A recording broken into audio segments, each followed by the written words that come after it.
Hal gerek 1126. hadisga. Ve anhu dağda Anas ashabayda. Kunna bil Madina, biz Medine'de dedik. Var ya biraz Medine'de. Munavvara. فإذا أذن المؤذن لصلاة المغرب namaz çakıran adam namaz çakırgan namaz namazga değil. Ya Allah. İbtederus savariye farakahu rakatayni.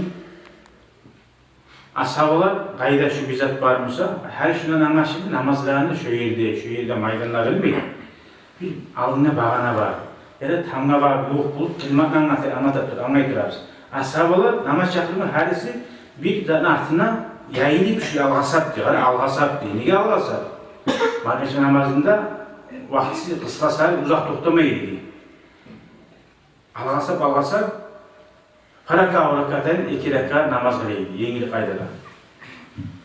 Hali karayız. Anas ashabaydı.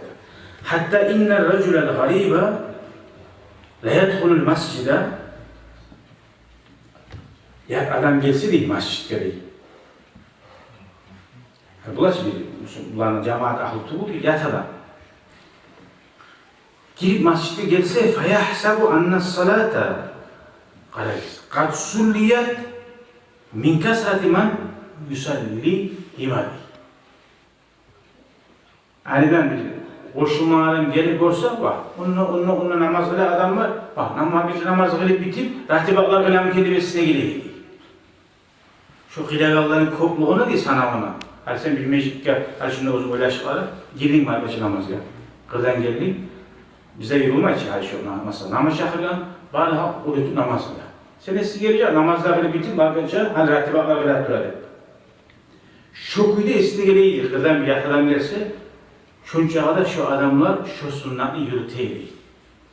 Gördünüz.